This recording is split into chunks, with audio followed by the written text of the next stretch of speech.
आज हम भारतीय संविधान का सबसे महत्वपूर्ण अध्याय पढ़ेंगे, वो है मौलिक अधिकार। अब एसएससी जीडी या सीईटी या राजस्थान पुलिस और आर्मी और अन्य प्रतियोगी परीक्षाओं में इस टॉपिक से हर साल प्रश्न पूछे जाते हैं दोस्तों। क्योंकि अगर आप आप अगर सरकार आपकी स्वतंत्रता छीन ले और बिना कारण आपको गिरफ्तार कर ले या धर्म मानने से रोक दे, तो आपकी रक्षा कौन करेगा दोस्तों? एक बार आप ज़रूर बताइए कि आपकी रक्षा कौन करेगा। आपकी रक्षा करेगा भारतीय संविधान के मौलिक अधिकार। तो हम इस चैप्टर के ऊपर बात करेंगे कि मौलिक अधिकार क्या है, कितने हैं और कब लागू होते हैं, कब लागू नहीं होते। पूरी आपको हम पीडीएफ के माध्यम से समझाएंगे। और किसी भाई को लगता है कि पीडीएफ से मैं सही नहीं पढ़ाता हूँ, तो उसको पीडीएफ चाहिए तो वो कमेंट कर देना, तो मैं उसको पीडीएफ दे दूँगा। ठीक है भाई। और अगर आपको पसंद आऊँ तो आप लाइक ज़रूर करिए और सब्सक्राइब करें, क्योंकि मैं रोज़ 8 बजे क्लास अपलोड कर दूँगा। और पॉलिटी सीरीज़ जो वन शॉट के नाम से पीडीएफ है, सॉरी वो सीरीज़, वो आपको मिल जाएगी प्लेलिस्ट के माध्यम से। अगर जो भी भाई को नहीं मिलती है वो कमेंट कर देना मुझे, ठीक है। और आपको कम से कम 30 या 35 क्लास के आसपास होगी टोटल, तो मैं शॉर्ट वीडियो के माध्यम से आपको रोज़ प्रोवाइड कराऊंगा। ठीक है दोस्त।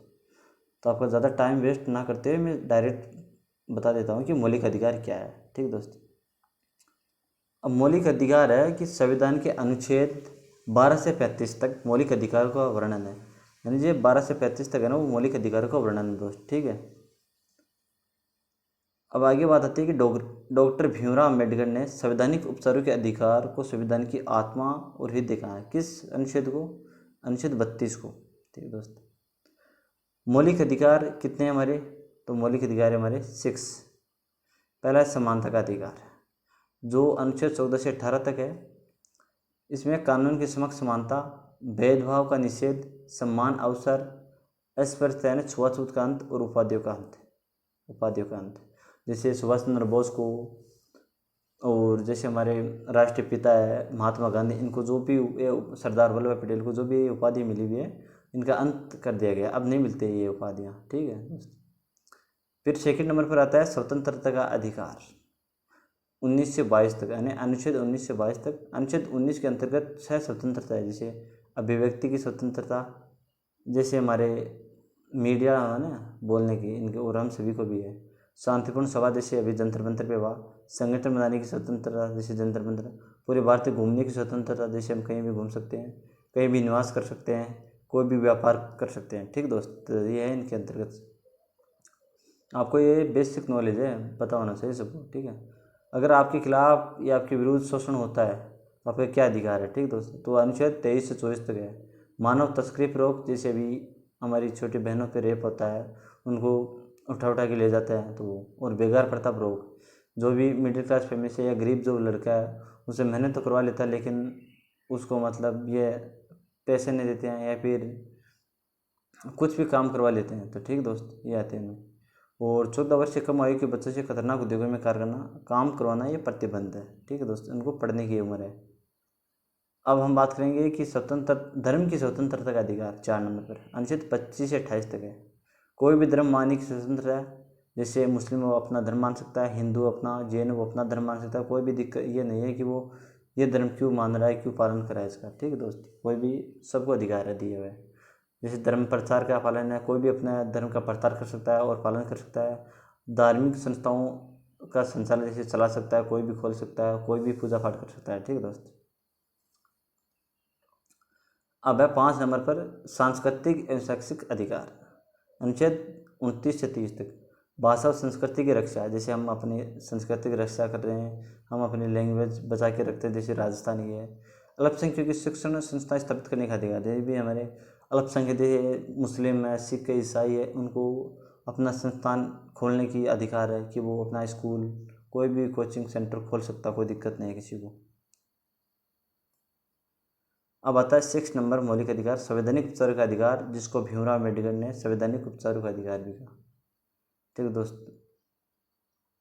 अनुच्छेद 32, यदि कोई मौलिक अधिकार छीना जाता है तो सीधे सर्वोच्च न्यायालय जा सकता है, ये इसमें लिखा गया है। दोस्तों, मैंने आपको एक बात गलत बोल दी थी कि संवैधानिक उपचारों का अधिकार कहा था भीमराव अम्बेडकर ने, लेकिन ये नहीं कहा था, ये तो हमारा अधिकार है। का क्या कहा था वो आप कमेंट में बताना, क्योंकि मैंने ऊपर आपको बताया है कि वो हृदय या आत्मा क्या खाता, आप बताना एक बार कमेंट में, ठीक है। आपने क्या सुना था उस टाइम। अब आपको मैं इंपॉर्टेंट फैक्ट बताता है कि पहले मौलिक 7 थे, मौलिक अधिकार वो 7 थे, लेकिन अब संपत्ति का अधिकार को अनुच्छेद 31 को 44 संविधान संशोधन 1978 के द्वारा मौलिक अधिकार से हटाकर उन्हें अनुच्छेद 301 के अंतर्गत कानूनी अधिकार बनाया गया। ठीक है दोस्तों। अपरीक्षा में याद रखने जो भी योग्य है वो वाकई में आपको बता देता हूँ कि अनुच्छेद जो 12 से 35 तक है वो मौलिक अधिकार है। ठीक है। टोटल अनुच्छेद 32 में संविधान की आत्मा और हृदय कहा गया है, बता दें भीमराव अम्बेडकर जी ने कहा। और अनुच्छेद 14 से 18 तक यानी 14 से 18 तक समानता है। अनुच्छेद 19 से 22 यानी 22 तक है स्वतंत्रता। और 23-24 में शोषण के विरुद्ध अधिकार। और 25 से 28 तक है धर्म की स्वतंत्रता। और 29 से 30 तक है सांस्कृतिक शैक्षणिक अधिकार। ये है टोटल। ठीक है। अब आपको मैं इम्पोर्टेंट प्रश्न करा देता हूँ कि किस प्रकार हमारे एग्जाम में आते हैं। ठीक दोस्तों। मौलिक अधिकार किस भाग में, भाग 3 में। मौलिक अधिकार किस अनुच्छेद में दिए गए, 12 से 35 तक आर्टिकल। वर्तमान कितने मौलिक अधिकार है, 6। पहले कितने थे बताओ दोस्तों, कमेंट कर देना। पहले 7 थे। संविधान की आत्महृदय किससे कहा गया, अनुच्छेद 32 को। किसने कहा था, कमेंट में बताना दोस्तों। समानता का अधिकार किस अनुच्छेद में, 14 से 18 तक। स्वतंत्रता का अधिकार किस अनुच्छेद में है, 19 से 22 तक। शोषण के विरुद्ध अधिकार 23 से 24 तक।